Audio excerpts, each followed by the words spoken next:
বাড়িতে আমি আর আমার শ্বশুর একা থাকতাম। রোজ রাতে আমার শ্বশুর আমাকে একটা নতুন বেডশিট দিয়ে যেত আর বলতো, বৌমা এটাতে ঘুমাও, আর সকাল হলে বেডশিটটা একটা ব্যাগে ভরে নিয়ে চলে যেত। আমার মনের অবস্থা তখন ভালো ছিল না। আমি বিধবা হয়েছিলাম, 1 মাসও হয়নি, কিন্তু একটা জিনিস খুব আশ্চর্যের ছিল, যখনই আমি ওই বেডশিটে শুতাম আমার খুব ঘুম চলে আসতো। রোজ একই কাজ করতে করতে আমি ক্লান্ত হয়ে পড়েছিলাম। একদিন আমার শ্বশুর বেডশিট দিয়ে চলে গেল, কিন্তু আমি বেডশিটটা বিছানায় পাতলাম না, আর ঘুমানোর নাটক করলাম। আর তার 4 মিনিট পর আমার সাথে যা হলো তা জানলে আপনি ভয়ে কেঁপে উঠবেন। তো বন্ধুরা, ভিডিওটি শুরু করার আগে আপনি যদি আমার এই চ্যানেলটির নতুন দর্শক হয়ে থাকেন তাহলে চ্যানেলটি সাবস্ক্রাইব করবেন। আমার নাম রচনা। আমার পরিবারে আমি আর আমার কাকা ছাড়া আর কেউ বেঁচে নেই। কাকা আমার বিয়ে দিয়ে দিল, কিন্তু আমার কাকা কোনো খারাপ মানুষ ছিলেন না, মানে খুব ভালো মানুষ ছিলেন। আমার 17 বছর বয়সে বিয়ে হয়। আমি খুব সুন্দরী ছিলাম, কিন্তু উনি আমার জন্য যে পরিবার পান তারা খুব বড়লোক ছিল না, আবার গরিবও ছিল না, কিন্তু ওনার আর কিছু করার ছিল না, কারণ আমার কাকিমা একদম ভালো মানুষ ছিল না। কোনো ভালো সম্বন্ধ এলে আমার কাকিমা বলতো, আগে নিজের মেয়েদের কথা চিন্তা করো, একে তাড়াতাড়ি বাড়ি থেকে বিদায় করো, না হলে আমার মেয়েদের জন্য ভালো সম্বন্ধ পাবো না। যারাই আসতো তারাই আমাকে পছন্দ করে নিত, কারণ আমি খুব সুন্দরী ছিলাম। আর আমার কাকার মেয়েরা মোটা আর কালো ছিল, কিন্তু তারা আমার সঙ্গে ভালো ব্যবহারই করত। সবকিছু ঠিক ছিল, খালি কখনো কখনো আমার কাকিমা রেগে যেত, কারণ সম্বন্ধ তার মেয়েদের জন্য আসত, কিন্তু তারা আমাকে পছন্দ করে চলে যেত। এমনও হতো যখন সম্বন্ধ আসতো কাকিমা আমাকে লুকিয়ে দিত। তারপর কাকা অধৈর্য হয়ে আমাকে যেখানে পাঠানোর তাড়াতাড়ি পাঠিয়ে দিলেন। কোনো খোঁজ খবরও নিলেন না, বেশি কোনো প্রশ্ন করলেন না। যে বাড়িতে আমার বিয়ে হয়েছিল সেখানে কেউ ছিল না। আমার বর দেরাদুনে চাকরি করত, সেখান থেকে বাড়ি আসতে তার একদিন সময় লেগে যেত, তাই রোজ আসা যাওয়া করতে পারত না। প্রতি 4 মাস অন্তর 1 সপ্তাহের ছুটি নিয়ে আসত। আমি ভাবতাম, ঠিক আছে, বিদেশে তো আর থাকে না, না হলে বছরের পর বছর অপেক্ষা করতে হতো, তাও আসতে পারত না। বাড়িতে আমার শ্বশুর ছাড়া কেউই ছিল না, কিন্তু আমার বর বলল, তোমার চিন্তা করার দরকার নেই। আমার বাবা খুব ভালো মানুষ, আর উনি সত্যিই খুব ভালো মানুষ ছিলেন, আর আমার খুব খেয়াল রাখতেন। দিয়ে 2 সপ্তাহ পর আমার বর আমাকে বলল, আমাকে যেতে হবে। আমি শুধু 2 সপ্তাহের ছুটি নিয়েছিলাম। আমি ওকে ভারাক্রান্ত মনে বিদায় দিয়ে দিলাম। ওর নাম ছিল অলোক, আর আমার শ্বশুরের নাম ছিল কমল। আমার শ্বশুরও কাজে যেত, আমি সকাল সকাল ওনাকে টিফিন বানিয়ে দিলাম। উনি কাজে চলে গেলেন। উনি আমাকে বললেন, ঘরের দরজা বন্ধ করে রাখো, কেউ এলে খুলবে না। যখন আমি ফিরে আসব তখন আগে জিজ্ঞেস করবে কে এসেছেন, আমি তোমাকে বলবো আমি এসেছি, তারপর তুমি দরজা খুলবে। উনি আমাকে খুব ভালোবাসতেন, মেয়ের মতন আমার বায়না আবদার মেটাতেন। আমার মাথায় হাত রেখে চলে যেতেন। ফেরার সময় আমার জন্য সিঙ্গারা নিয়ে আসতেন। আমি বললাম, এসবের কি দরকার ছিল? উনি বললেন, তোমার নতুন বিয়ে হয়েছে, তোমাকে একটু সেবা তো করতেই হবে। আর যদি আমার স্ত্রী বেঁচে থাকতো তাহলে তোমার মতো আমার একটা মেয়ে থাকতো, তাহলে ওর সাথে তোমার সময় কেটে যেত, কিন্তু উনি তো এই দুনিয়াতেই নেই। তখন আমি বললাম, কোনো ব্যাপার না, আপনি তো আছেন। এইভাবে উনি প্রতিদিন আমার জন্য কিছু না কিছু নিয়ে আসতেন। উনি এমন একটা জিনিস নিয়ে এলেন একদিন যেটা আমি কখনো ভাবিনি, আর তাতে আমি একটু অপ্রস্তুতে পড়ে গেলাম। আমার বর সিকিউরিটির কাজ করত, তাই সারাদিন তার ফোনে কথা বলার পারমিশন ছিল না। শুধু রাতে 5 মিনিটের জন্য আমাকে ফোন করত, কিন্তু সে এত ক্লান্ত থাকত যে কথা বলতে বলতেই ঘুমিয়ে যেত। এটা আবার মোটেই ভালো লাগতো না, কারণ আমি সারাদিন এই 5 মিনিটের জন্য অপেক্ষা করতাম। কিন্তু কি করব, ওর কোনো দোষ ছিল না। ওর সারাটা দিন রোদে গরমে দাঁড়িয়ে ডিউটি করত, তাই ক্লান্ত হয়ে যেত। ও বলে, অনেক বড় বিল্ডিং, কিন্তু এটা অনেক ভয়ঙ্কর জায়গা। এখানে এমন এমন জিনিস তৈরি হয় যেটাতে যে কোনো সময় আগুন লেগে যেতে পারে। তাই জন্যই তো এই চাকরিটা ভালো মাইনে পায়, নয়তো আজ তোমাকে আমার থেকে দূরে থাকতে হতো না। একদিন খুব খারাপ খবর এলো, আমার বর এই পৃথিবী ছেড়ে চলে গেছে। যে বিল্ডিংটার সামনে কাজ করত সেই বিল্ডিংটায় আগুন লেগে যায়। আর তাতে আমার বর মারা যায়, এটা আমার কাছে খুব বড় শক ছিল। আমি বিয়ের 2 মাস পরেই বিধবা হয়ে গেলাম। আমার কাকা আমাকে বলল ফিরে চল, কিন্তু কাকিমা চেঁচামেচি করল, বলল এ তো বিয়ের 2 মাস পরেই বিধবা হয়ে গেছে, এ একটা অপিয়া, এর কালো ছায়া আমার মেয়েদের উপর পড়ে যাবে। এই যতদিন আমাদের বাড়িতে ছিল ততদিন কোনো কিছু ভালো হয়নি। যেদিন গেছে সেদিন আমাদের ঘরে একটু সুখ শান্তি এসেছে, আমি ওকে ঘরে ঢুকতে দেব না। বাধ্য হয়ে আমি সিদ্ধান্ত নিলাম আমি শ্বশুর বাড়িতেই থাকব। আমার কাকা বলল চিন্তা করিস না, আজকাল তো বিধবা ডিভোর্সি মেয়েদেরও বিয়ে হয়ে যায়, কাউকে না কাউকে পেয়ে যাবি। আমি তোর জন্য আবার ছেলে দেখব, কিন্তু আমি আর বিয়ে করতে চাই না, কারণ আমার বরের কথা আমার খুব মনে পড়ে। আমার শ্বশুর তাড়াতাড়ি কাজ থেকে বাড়ি ফিরে এলো, আর আমি দেখলাম উনি সাথে করে একটা সাদা রঙের বেডশিট নিয়ে এসেছেন। বললেন বৌমা, এটা বিছানায় পেতে এসো। আমি বললাম ঠিক আছে, কিন্তু আমার ওনাকে এটা জিজ্ঞেস করা উচিত ছিল, এটা পেতে আমি কেন শোব। উনি শুধু আমাকে এটাই বলেছিলেন, এটা তোমার জন্য এনেছি, নিজের বিছানায় পেতে নাও। আমি ভাবলাম বাড়ির জন্য এনেছেন, হয়তো এমনিতেও এই বাড়িতে বেশি কিছু জিনিস ছিল না, আর আমাকে উপহার দেওয়ার মতো কেউ ছিল না। কিন্তু সমস্যা তো তখন হলো যখন সকালে উনি এসে আমাকে বললেন, বৌমা বেডশিটটা আমাকে ফেরত দাও। আমি ভেবেছিলাম উনি এটা আমাকে রাখতে দিয়েছেন। আমি বললাম কিন্তু আমি তো ওটা বিছানায় পেতে দিয়েছি, আর রাতে ওটার উপরে ঘুমিয়েছি। উনি বললেন কোন ব্যাপার না, ভালোই করেছ, রাতে ওটার উপর ঘুমিয়েছ, কিন্তু এখন আমাকে ওটা ফেরত দাও। আমি ওই বেডশিটটা বিছানা থেকে তুলে আমার শ্বশুরকে ফেরত দিলাম। উনি বেডশিটটা ব্যাগে ভরে নিয়ে চলে গেলেন। দেখে তো মনে হচ্ছিল ওটা নতুন আর খুব দামি মনে হচ্ছিল, তাই জন্য হয়তো ফেরত দিতে চলে গেলেন। আমিও বেশ কিছু প্রশ্ন না করে বেডশিটটা ফেরত দিলাম। আবার বরের কথা আমার খুব মনে পড়ত, কিন্তু আজকে রাতে আমি খুব ভালোভাবে ঘুমিয়েছি, কিন্তু আগে বেশ কিছুদিন শুয়ে আমি রাতে বিছানায় শুধু কাঁদতাম, কেঁদে কেঁদে পাগলের মতো হয়ে যেতাম। আমার মনে হতো সব কিছু মিথ্যে। এখনই হয়তো আমার স্বামী ফিরে এসে বলবে ওই খবরটা মিথ্যে ছিল, আমি তো একদম ঠিক আছি, আমার তো কিছুই হয়নি।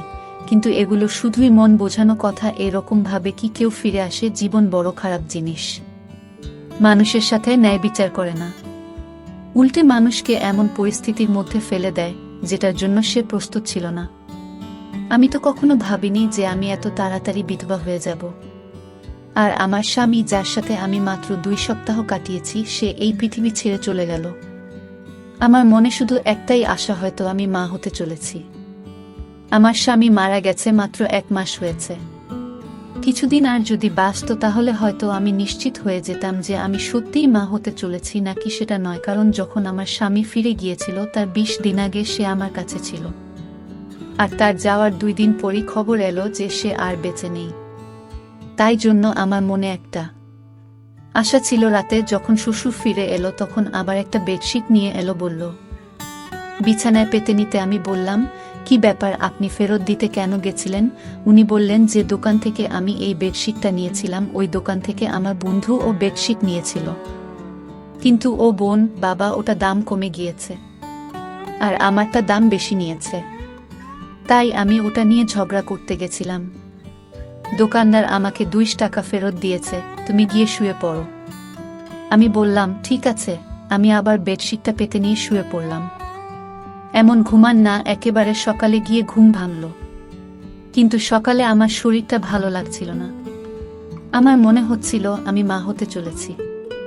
তখন আমার মাথাটাও ঘুরছিল, আর গা হাত পা ব্যথা করছিল। কিন্তু সকালে যখন জল খাবার বানাচ্ছিলেন, শ্বশুর আবার এসে বলল বেডশিটটা ফেরত দাও। আমি অবাক হয়ে গেলাম। আমি ওনাকে কিছু জিজ্ঞেস করতে গেলাম তো উনি বললেন আবার এখন টাইম নেই, তাড়াতাড়ি ওটা নিয়ে আসো। আমি তাড়াতাড়ি ওটা এনে ওনাকে দিয়ে দিলাম। উনি কোনো উত্তর না দিয়ে বাজারে চলে গেলেন, আর বললেন আমার অনেক কাজ আছে বোমা, তুমি নিজের খেয়াল রেখো। আমি ভাবলাম এসব কি হচ্ছে, কখনো ফেরত দিতে চলে যান, কখনো নিয়ে চলে আসেন, জানি না উনি কি করছেন। বুড়ো মানুষ, এরা খুব সহজেই অন্য লোকের কথা বিশ্বাস করে। যখন বেডশিটটা নিয়েছে তখন চুপচাপ রেখে দিন। 1-2 টাকার জন্য এত ঝামেলা করার কি আছে? আজকাল তো 2 টাকায় একবার খাবারটাও হয় না। কিন্তু আমার শ্বশুরকে কে বোঝাবে? আমার শরীরটা পুরো দিন খারাপ হয়ে রইল। আমি মনে মনে খুশি হলাম যে আমি মা হতে চলেছি। আমি এই জন্য খুশি হয়েছিলাম যে আমার স্বামীর কিছু না কিছু চিহ্ন তো আমার কাছে থাকবে। আমি ভেবে নিয়েছিলাম যে যদি ছেলে হয় তাহলে আমি তার নাম আমার স্বামীর নামে রাখব। এই ভেবে অলোক আমার জীবনে আবার ফিরে আসবে। কেউ তো আমার নিজের হবে, না হলে তো আমার জীবনে নিজের বলে কেউ নেই। একমাত্র স্বামী ছিল সে, ও এই পৃথিবী ছেড়ে চলে গেল। আমার শ্বশুর তো রুটিন বানিয়ে ফেলেছিল। উনি রাতে আমাকে পেয়েছি দিতেন, আবার সকালে ফেরত চেয়ে নিতেন, আর আমি এমন ঘুমিয়ে পড়তাম যে আবার কোনো হুঁশ থাকতো না। আমি কোথাও শুনেছিলাম যে যখন মহিলারা হয় তখন তার খুব ঘুম পায়। তাই জন্য আমি অন্য কিছু না ভেবে এই সব নিয়েই বলেছিলাম। কিন্তু 1 সপ্তাহ পর আমার এই আশাটা ভেঙে গেল। আমার মন খুব খারাপ হলো। আমি গর্ভবতী ছিলাম না, আমার স্বামীর কোনো চিহ্ন আমার কাছে রইল না। আমার খুব বেশি আফসোস লাগছিল, খুব কাছে ছিলাম। শ্বশুরকে এসব কিছুই বলিনি, কিন্তু উনি জিজ্ঞেস করলেন কাঁদছো কেন? আমি বললাম না কিছু না। কিন্তু আবার আমি চিন্তা করতে লাগলাম, যদি আমি গর্ভবতী হব তাহলে আমার এত কেন ঘুম পায়, আমার শরীর এত ব্যথা হয় কেন? আমি তো ভাবছিলাম এসব কিছু গর্ভবতী হওয়ার জন্য হচ্ছে, তাহলে আমার শরীর এত খারাপই বা ছিল কেন? কিন্তু এখন কাকে বলবো? আমাকে ডাক্তারের কাছে নিয়ে চলো। শ্বশুরকে বলতে কেমন অস্বস্তি হচ্ছে। কাকে বলবো? তো কাকা কি ভাববে? যদি আমার স্বামী বেঁচে থাকতো তো ওর সাথে চলে যেতাম। কিন্তু ধীরে ধীরে যন্ত্রণা বাড়তে লাগলো। রাতে খুব গভীরভাবে ঘুমিয়ে যেতাম, বুঝতে পারতাম না কখন ঘুমিয়েছি আর কখন জেগে আছি। আর এদিন এক দৃশ্য দেখে আমি তো অবাক হয়ে গেলাম। দেখলাম আমার শ্বশুর নিজেই বেডশিটটা ধরছে। আমি অবাক হলাম এটা ভেবে যে ইনি চাদরটা ধরছেন কেন? উনি কি মনে করেন যে আমি চাদরটা নোংরা করে ফেলেছি? তাই যদি মনে করে তাহলে আমাকে বললেই পারতেন, আমি নিজে ধুয়ে দিতাম। কিন্তু তিনি চাদরটা নিয়ে কি কাজ করছেন? এটা আমার ঘরে ছিল। আমি মনে করতাম আমার শ্বশুর ছেলের মৃত্যুতে হয়তো পাগল হয়ে গেছেন, অদ্ভুত অদ্ভুত কাজকর্ম করছেন। একটা চাদর গিয়ে বারবার খেয়ে ধরে রাতে বলে পেতে নাও, সকালে বলে ফেরত দাও। এই ধরনের আচরণ তো কোনো নর্মাল মানুষ করবে না। কিন্তু আমি কিছু বলতাম না, কারণ আমার থেকে বেশি ক্ষতি ওনার হয়েছিল। ওনার বুড়ো বয়সের লাঠি হারিয়ে গেছিল। আমার স্বামীর মৃতদেহটাও আমরা পাইনি। শুধু আমাদের এটুকু বলে দেওয়া হয়েছিল যে সে এই পৃথিবী ছেড়ে চলে গেছে। কারণ বিল্ডিং এ আগুন লেগেছিল, তাই বেশিরভাগ লোকের মৃতদেহ পাওয়া যায়নি শেষবারের মতো। আমার শ্বশুর ছেলেকে প্রাণ ভরে দেখে ও নিয়ে আর আমিও দেখিনি। তাই জন্য হয়তো আমাদের মনে অনেক দুঃখ জমেছিল, আর সেই দুঃখটাকে বার করার জন্য উল্টো একটা কাজকর্ম করছিলেন। আমি এই বিষয়টায় বেশি গুরুত্ব দিলাম না, আর আমার শরীর আরও বেশি খারাপ হতে লাগলো। আমি আমার শরীর নিয়ে খুব বেশি অসুবিধায় পড়লাম। এখন তো আমি ঘরের কাজ করব ঠিক করে করতে পারছিলাম না। আমার খালি বমি হতো। একদিন আমার শ্বশুর বাড়ি ছিল না, তখন একজন প্রতিবেশী আমার বাড়িতে এলো। আমি তাকে সবকিছু বললাম। সব শুনে সে বলল, তোমার শরীর তো খুব খারাপ মনে হচ্ছে, এরকম ভাবে চললে হবে না। বাড়িতে শুধু যদি শ্বশুর থাকে তাহলে ওনাকে বলবেন না তো কাকে বলবে? এতে লজ্জা পাওয়ার কি আছে? লজ্জা পেতে গিয়ে মরে যাবে নাকি? চলো তুমি আমার সঙ্গে। সে আমাকে হাসপাতালে নিয়ে গেল। ডাক্তার আমাকে চেক করে বলল আমি মা হতে চলেছি। শুনে তো আমি থমকে গেলাম। আমি বললাম, ডাক্তারবাবু এটা কি করে সম্ভব? আমার স্বামী তো মারা গেছে। উনি আমাকে কোনো তারিখের ব্যাপারে জানতে চাইলেন। আমি ওনাকে সবকিছু বললাম। আমি ওনাকে বললাম, হ্যাঁ আমারও আগে মনে হতো এমনটা, কিন্তু সেটাও তো প্রায় 1 মাস হয়ে গেছে। আমার স্বামী 2 মাস আগে আমাদের ছেড়ে চলে গেছে। কিন্তু ডাক্তার বলল কখনো কখনো এরকমটাও হয়, হয়তো আপনার সাথেও এমনটাই হয়েছে। মহিলার শরীরে কোনো লক্ষণ দেখা দেয় না, কিন্তু তবুও সে গর্ভবতী হয়। আমি তো কিছুই বুঝতে পারছিলাম না। তারপর ডাক্তার আমাকে বলল, তুমি কারো সাথে কোনো নোংরা কাজ করনি তো? আমি বললাম, সৃষ্টিকর্তার দিবি আমি এমন কোনো কাজ করিনি। আমি তো আমার স্বামীকে খুব ভালোবাসতাম। আর আমি ওনাকে বললাম, আমাদের বাড়িতে তো আমার বউ শ্বশুর ছাড়া আর কেউ থাকে না, আর আমি কোথাও যাওয়া আশাও করি না। ডাক্তার বলল, ঠিক আছে দেখো, কিছু মনে করো না। এসব ক্ষেত্রে এই ধরনের প্রশ্ন করা হয়। কিন্তু তুমি মা হতে চলেছ এটা একদম নিশ্চিত। এখন আমি এটা জানি না যে তুমি আমাকে মিথ্যা কথা বলছো নাকি তুমি তোমার তারিখটা বলতে ভুল করছো। আমি আবার হিসাব করতে শুরু করে দিলাম। কিন্তু আমার হিসাব মতো এই বাচ্চাটা আমার স্বামীর ছিল না। আমি ডাক্তারকে মিথ্যা বলে দিলাম, কারণ ডাক্তার হয়তো আমার বদনাম করে দেবে। আমার সঙ্গে আমার পাড়ার মহিলা ছিল, সে বলেছিল সে প্রায় এই ডাক্তারের কাছে আসে, এখন তো সে বাইরে বসেছিল। কিন্তু না জানি যদি কালকে আমার ব্যাপারে কিছু জিজ্ঞেস করে নেয় তাহলে কি হবে। আমি বললাম, আপনি ঠিক বলেছেন, আমি তারিখ গুনতে ভুল করেছি। ডাক্তার আমাকে কিছু ওষুধ লিখে দিলেন আর বললেন, আপনার শরীর একটু বেশি খারাপ অবস্থায় আছে, আপনার নিজের প্রতি অনেক যত্ন নিতে হবে। কিন্তু আমি এটা ভেবে পাচ্ছিলাম না যে বাচ্চাটা কার। যখন থেকে আমার স্বামী মারা গেছে তখন থেকে আমার সাথে এসব কি হচ্ছে। একটা অদ্ভুত ঘটনা আমার সাথে ঘটেছিল, যেটার সাথে আমার শ্বশুর জড়িত ছিল। এটা তো ছিল চাদরের ব্যাপারটা, আর একটা ছিল আমার অজ্ঞান হয়ে যাওয়ার মতো ঘুম পাওয়া। আমি তো খুব চিন্তিত থাকতাম, আমার মনে এতগুলো দুঃখ ভরেছিল, তবু আমি এত নিশ্চিন্তে কি করে ঘুমাতাম। মানুষের পরীক্ষা থাকলেও সে নিশ্চিন্তে ঘুমোতে পারে না। আমার তো জীবন সাথী এই জীবন থেকে চলে গেছিল, আর আমি এরকম নিশ্চিন্তে কি করে ঘুমাতে পারি। কিছু না কিছু গড়বড় নিশ্চয়ই আছে, এটার খোঁজ এবার আমাকেই করতে হবে। এবার আমি ভেবে নিয়েছিলাম যে আমাকে কি করতে হবে, যেটা আমি করছি না, আর সেটা আমার করা উচিত ছিল না। অর্থাৎ একদিনের জন্য আমার রুটিনটা বদলাতে হবে। আর আমার রুটিনটা বদলে ফেললাম, আমি রাতের খাবার খেলাম না। কি জানি, হয়তো আমার খাবারের সঙ্গে কিছু মিশিয়ে দেওয়া হচ্ছে। আমি এটা ভেবে পাচ্ছিলাম না এসব করবে। আমার শ্বশুর আমাকে আবার ওই একই বেডশিট এনে দিল। এখন তো বেডশিটটা অনেক পুরনো হয়ে গিয়েছিল, তাও আমার শ্বশুর ওটাকে এমনভাবে ব্যাগে ভরে আনতো যেন নতুন। জানি না ওটাকে নিজের সাথে নিয়েই ঘুরে কেন। আমি বললাম, ঠিক আছে, আমি ওটা পেতে শুয়ে পড়ব। কিন্তু আজ আমি বেডশিটটা না পেতেই বিছানায় শুয়ে পড়লাম। কিন্তু আমি আশ্চর্য হলাম, আজ আমার ঘুম আসছিল না।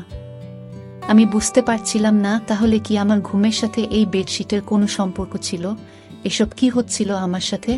আমার তো মোটে ঘুম আসছিল না। দেখতে দেখতে রাত একটা বেজে গেল, বাইরে কোনো আওয়াজ নেই। কিছুক্ষণ পর একটা আওয়াজ এলো। আমি ভাবলাম হয়তো শ্বশুর জল খেতে বা বাথরুমে যাওয়ার জন্য উঠেছেন। কিন্তু কেউ যেন আমার ঘরের দিকেই আসছিল, আর ঘরের ভিতর ঢুকে পড়ল। ঘরের লাইট বন্ধ ছিল। আমি জোরে জোরে নিঃশ্বাস নিয়ে ঘুমানোর অ্যাক্টিং করছিলাম, কারণ আমি দেখতে চাই এটাকে। এমনিতে আমার খুব ভয় করছিল, আমার ঘরে তার কি কাজ ছিল। কিন্তু কিছুক্ষণ পর যখন সেই ব্যক্তি আমার পাশে এসে শুয়ে পড়ল আর আমাকে জড়িয়ে ধরল, তখন আমি চিৎকার চেঁচামেচি করতে শুরু করে দিলাম। তারপর লাইট জ্বেলে দেখতেই আমি চমকে গেলাম, কারণ সেই ব্যক্তি অন্য কেউ নয়, বরং আমার শ্বশুর ছিল। ওই চাদরটার দিকে দেখলেন আর রেগে গিয়ে আমাকে বলেন, আজকে চাদরটা পাতনি কেন? আমি আরো চমকে গেলাম, কিভাবে কথা বলছে আমার শ্বশুর আমার সাথে। আমি চিৎকার করছিলাম।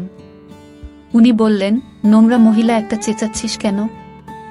আমি পুরোপুরি ঘাবড়ে গেছিলাম। আমি বললাম, আপনি এসব কি করছেন? আমার শ্বশুর ঘাবড়ে গেল। আমি আরো জোরে জোরে চিৎকার করা শুরু করে দিলাম। পাড়ার লোকজন সবাই এসে আমাদের দরজা খটখট করতে শুরু করে দিল। সব কি হচ্ছে? সেই মহিলারা আর তার স্বামী বাড়ির ভেতরে ঢুকে পড়ল, যার সাথে আমার একটু বন্ধুত্ব হয়েছিল। আমি ওদের চিৎকার করে শুধু এটুকু বললাম, পুলিশকে ডাকো, ইনি আমার ইজ্জতের উপর হামলা করেছেন। ওরা তো হকচকিয়ে গেল। সারা পাড়ার লোক জড়ো হয়ে গিয়েছিল। পাড়ার লোকেরা সবসময় বিরক্ত থাকত। তারা চোর বা এই ধরনের অপরাধী পেলে তাকে মেরে মেরে তার উপর সব রাগ উগরে দিত। আমার শ্বশুরকেও ওরা ঘিরে ফেলেছিল। তারা বলেছিল, এই পাড়ায় সবাই ভদ্রলোক থাকে, আপনি আপনার বৌমার সাথে এসব কি করছেন? তাছাড়া আমি ওই মহিলাকে আগেই বলেছিলাম আমি মা হতে চলেছি, আর আমি জানি না এই বাচ্চাটাকে। আর আমার শ্বশুর এবার মুখ খুললেন। উনি বললেন, উনি চাদরে ঘুমের ওষুধ মিশিয়ে নিয়ে আসতেন। যখন ওষুধটা আমার নিঃশ্বাসে যেত তখন আমি অজ্ঞান হয়ে যেতাম। আর উনি রোজ আমার ইজ্জতের উপর হামলা করতেন। যবে থেকে আমার স্বামী মারা গেছে তবে থেকে উনি আমার সাথে এটা করছেন। আর এই বাচ্চাটা, উনার সবাই নিজের কানে হাত দিয়ে ছিছি করতে লাগলো। কেউ কেউ বলল, এই ব্যক্তিকে পাড়া থেকে বের করে দাও। কিন্তু আমি আওয়াজ উঠালাম।